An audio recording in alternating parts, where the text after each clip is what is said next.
afternoon and welcome to this edition of Border Report Live. My name is Rudy Mideles and I am your host here in Harlingen, Texas in the Rio Grande Valley of deep South Texas. Got an incredible program lined up for you today. In just a little bit, our San Diego correspondent Salvador Rivera is going to be leading a conversation with the director of Proceso Pacifico, Dr. Ev Mead. We've had him on the program before, so really looking forward to seeing what comes of this conversation. It's one of those guests that, as I've said before, wish this program was like 3 hours long just so we could continue the conversation. But that is what we're going to do today. But first, as always, let's start by taking a look at what's trending across the border, starting with a daycare worker detained by ICE. Now, witnesses say a Chicago daycare employee was detained at work during a drop-off time for children, reflecting the Trump administration's increasingly aggressive enforcement tactics.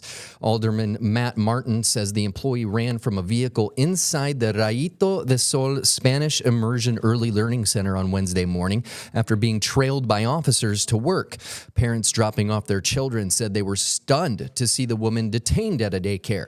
A spokesperson for the daycare center confirmed that the woman who was taken into custody has taught at the school for more than a year. A Homeland Security spokesperson posted online that ICE agents did not target the daycare, but had tried to stop a vehicle when the driver refused to pull over. And staying in Chicago, a federal judge there has issued a temporary restraining order ordering the U.S. government to provide bedding and personal items to detainees at the ICE processing center in Illinois. Now, it's the Broadview facility, which we've talked about on this program before, and it has remained the main processing center during the 2-month federal immigration enforcement effort known as Operation Midway Blitz. Under the order, the federal government is required to provide clean bedding, mats, and other bedding, along with adequate sleeping space for detainees while they are being held there. Other personal care items such as soap and toilet paper must also be provided, and the government must ensure that there are enough bathroom and shower facilities for those who are held at the facility overnight. Moving on, CBP discovered almost 290 pounds of heroin hidden in one vehicle at the San Ysidro Port of Entry in Southern California. It is said to be the largest seizure of the drug in a single car.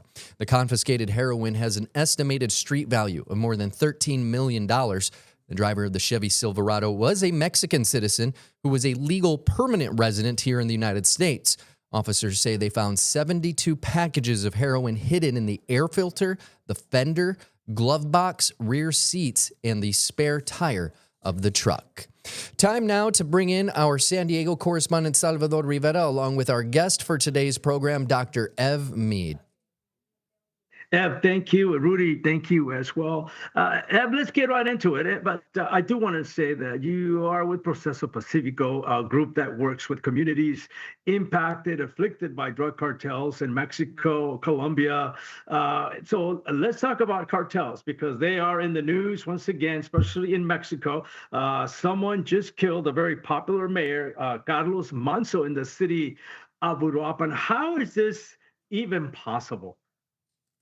You know, what's amazing is that this one's attracted this much attention. And I'm actually heartened by the fact that, you know, people are paying attention to this because it's really important for people to recognize that this is not atypical. This is something that in each of the previous election cycles in Mexico, we've seen new highs in political assassination. So mayors are particularly vulnerable, but so are police chiefs. So are campaign workers, candidates for office, people recently who have just left a municipal office. And in this case, you know, Michoacan is interesting because it's at the intersection of two things. On the one hand, you know, I would tell you that if you look at, you know, the murder of mayors, there's actually the Mexican Association of Mayors actually puts out statistics and case studies of the assassination of mayors. And if you look at their data, one of the things that you see is that it's not, at least in the last 10 years, it hasn't really been concentrated in the states that have the most drug trafficking organizations. It's been really kind of more geographic, and it's had as much to do with politics as it has to do with the narcos. So, for example, in the states of Puebla and Veracruz and in the south in Oaxaca, the numbers have been really high for a long time. Now, one of the things that we've seen recently is that whereas, for example, like states like Sinaloa have not had very much of this. They have lots of other kinds of violence, but they have very few candidates for office who've been killed. What you see in Michoacan is that Michoacan's kind of a crossover. it's a place that, like the state of Guerrero, has a long history of political corruption and political violence. But it's also, as we know, it's been a center for drug trafficking and a zone of conflict between different drug trafficking organizations for a long time.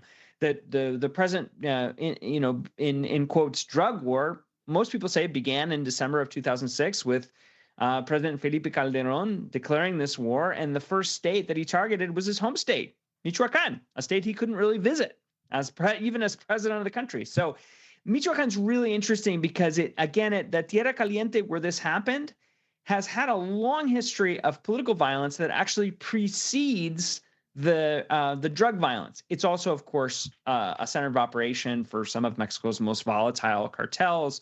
You go through the history of this from the Valencias to the La Familia, the Knights Templar, Cartel Jalisco Nueva Generación, other groups that are in the south and Guerrero that are there, a presence of the Sinaloa cartel, Michoacan, and the Tierra Caliente have always been of interest to the cartels. So it's sort of these two things crossing, a history of political violence and a history of drug trafficking. And the killing of this mayor, I think, attracted the attention that it has, in part because I think Mexicans are tired of this, and it was an opportunity to speak out. It's a particular moment, but also because he was so brave. This is a guy who said, "Look, we can't have this." And my own party, a government that I voted for, hasn't been able to handle this. We've been waiting for a solution for this for too long, and as mayor, I'm not going to back down.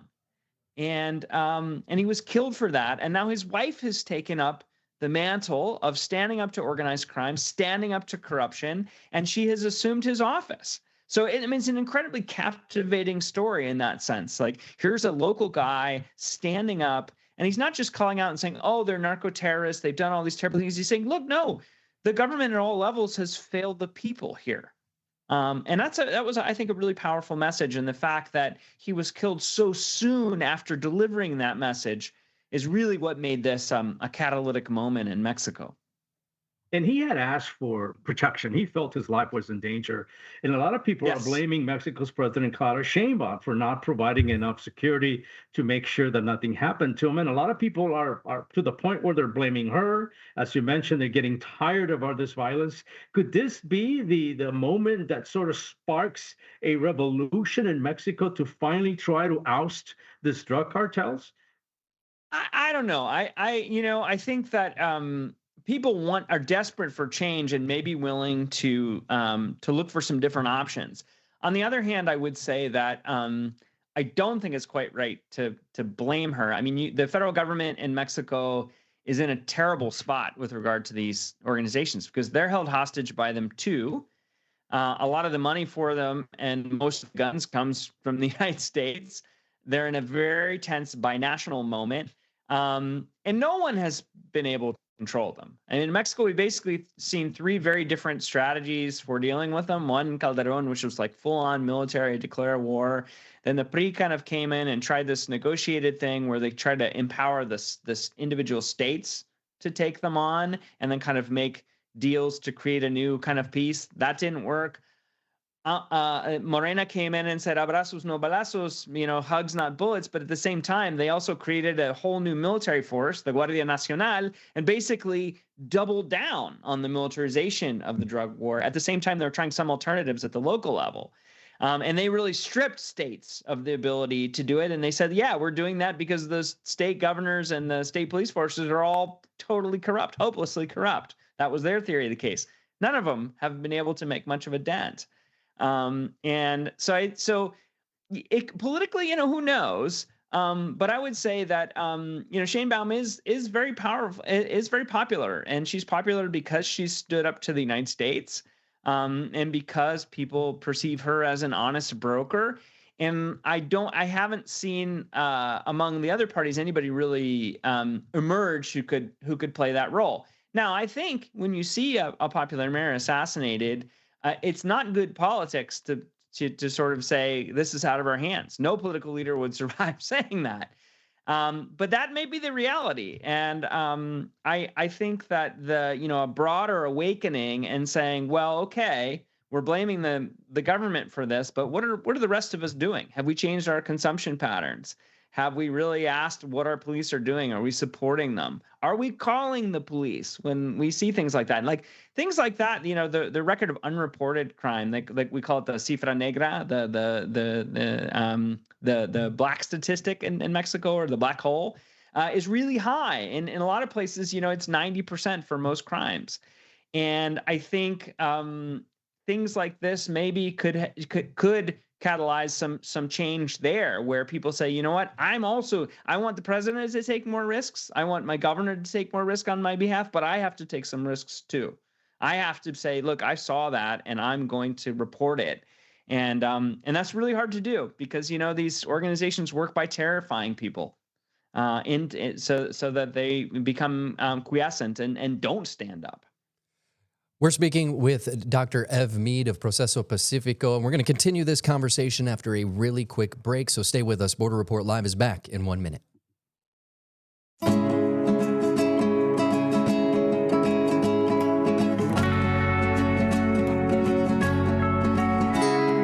And welcome back to this edition of Border Report Live. We continue the conversation now with Dr. Ev Mead, the director of Proceso Pacifico.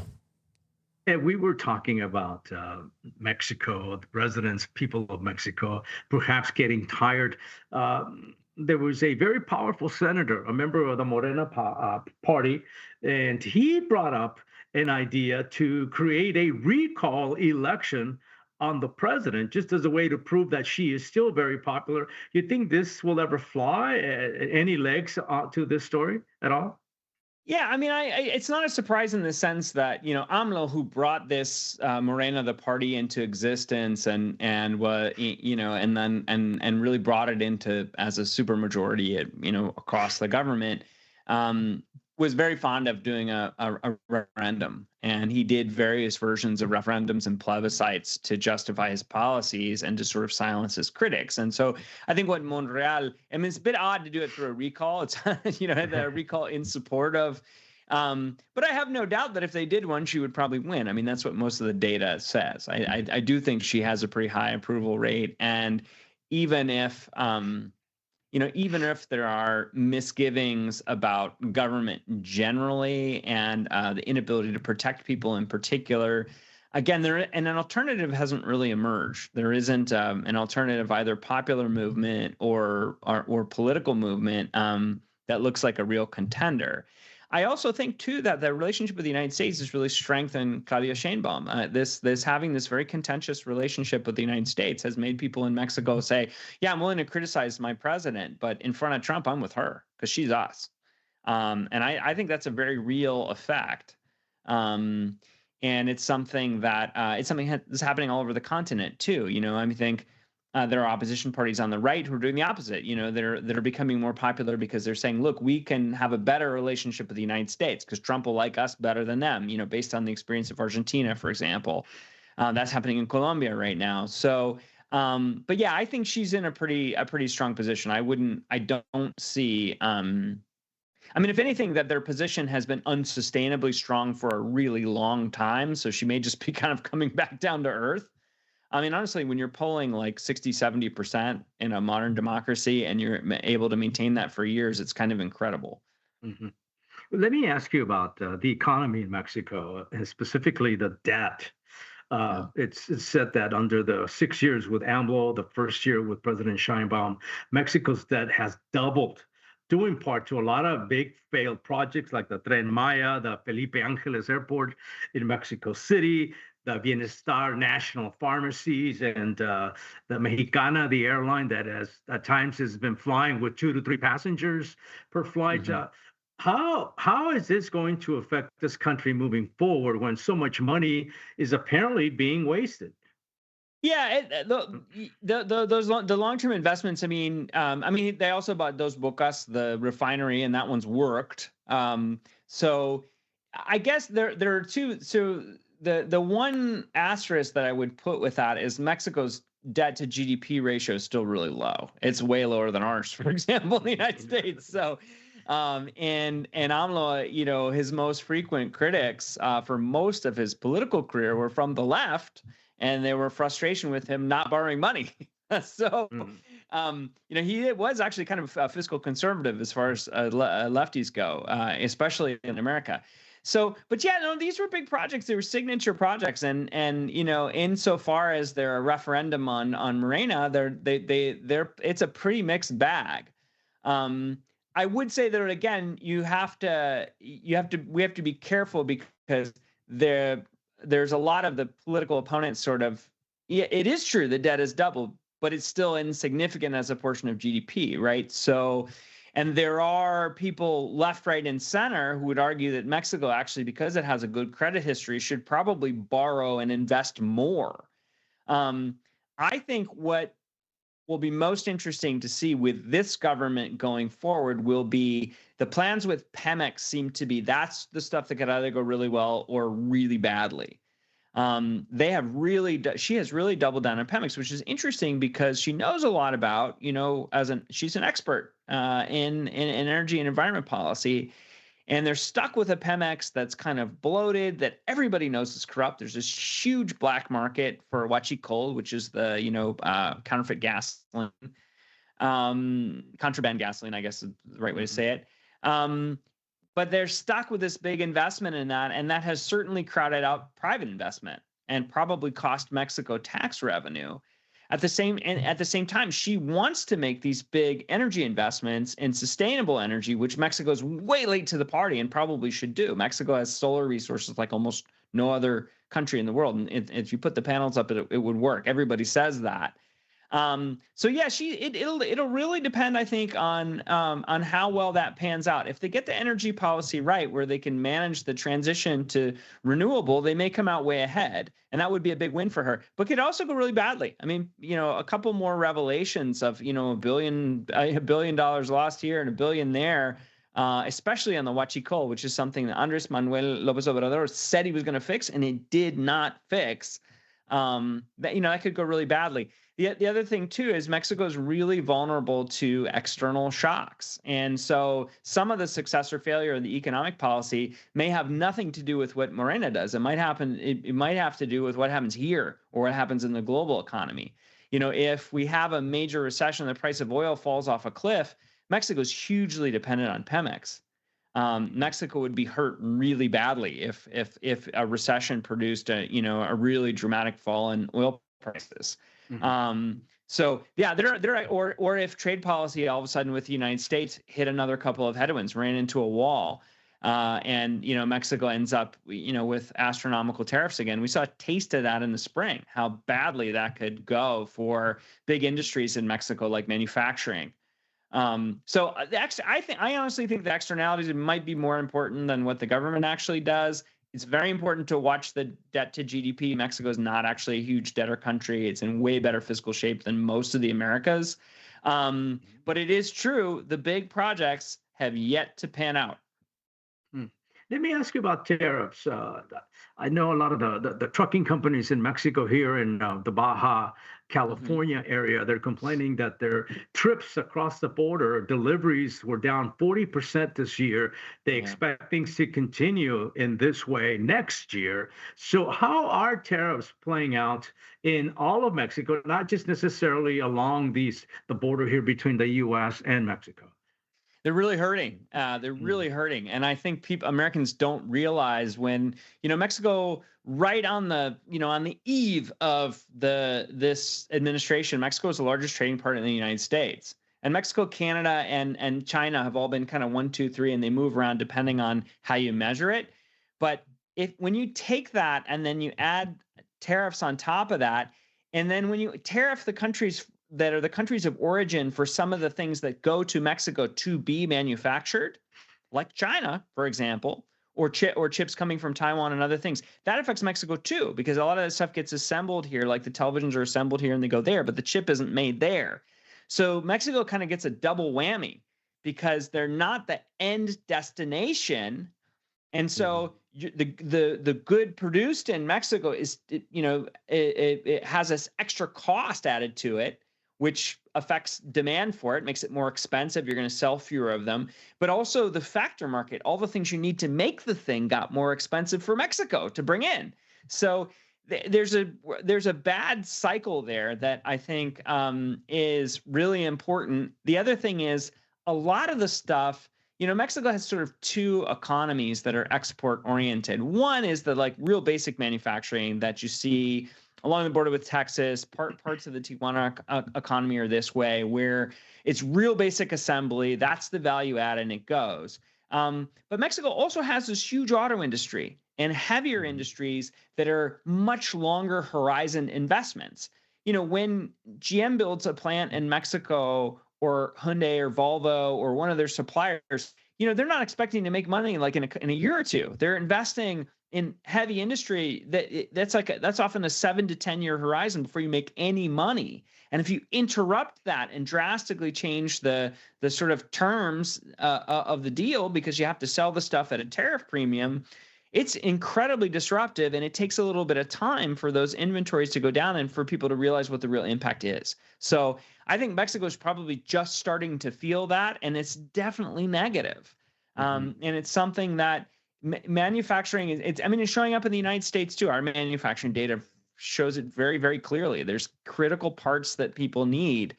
We pay attention to the phones and the rare earths, from China because it's a small device and they're a key cog in that. But if you look at more complex things like cars, refrigerators, appliances, that's stuff that all has part of the manufacturing, at least in Mexico. It's a North American market.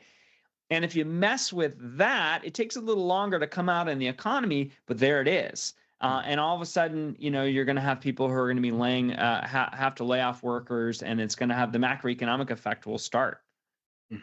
And countries like Korea are thinking of pulling out of Mexico altogether. So that's going to have a double whammy down there. So I wanted to ask you about something that Rudy mentioned at the beginning of our live stream. He talked about drugs, in particular, a bust that was made here in San Isidro with heroin. We see more heroin. We're also seeing record busts in ports of entry, bridges along the southern border dealing with cocaine. Are cartels getting back to these oldie but goodie drugs instead of the fentanyl? Yeah, it's always a kind of cat and mouse game. But when you have such a federal focus in the United States on one thing, fentanyl, inevitably that there's so much pressure on that. There's pressure on the precursors. There's attention and intelligence assets that are watching all the ports for the precursors to come in. They're madly scrambling, trying to find the laboratories that make that thing. Then, and also, there's been some success in the United States on the demand side with fentanyl. The overdoses peaked and have come down for a couple of years now. The crisis in overdose deaths in emergency rooms and stuff. There's still way too many deaths. Everybody agrees, but it's way down. It's not at a crisis point. And so at each step in the process, you're going to see a return to some of these other things where there's established networks. Heroin, you need a poppy field. Cocaine is mostly transshipped. A lot of that cocaine is synthetic these days. It's not all that different than the fentanyl in the sense that it's just precursor chemicals. But then you've got poor rural economies that are under a lot of stress right now. In Colombia, in the Andean region, which include parts of Ecuador, parts of Peru, and the same in Mexico. And that's an option. It's always been part of the mix. And so if you have a macroeconomic crisis because of tariffs, because of some of these other things, some of these producing regions are going to start producing drugs again. We've been speaking with Dr. Ev. We've been speaking with Dr. Ev Mead, Director of Proceso Pacifico, and just as I predicted at the beginning of the program, we are out of time. I wish we could go longer. We appreciate you being here today, sir. Hey, thanks a lot for having me on, Rudy. Thank you very much, Salvador. It's always a pleasure. What a great show. All righty. Well, stay with us. Border Report Live will be back in 1 minute.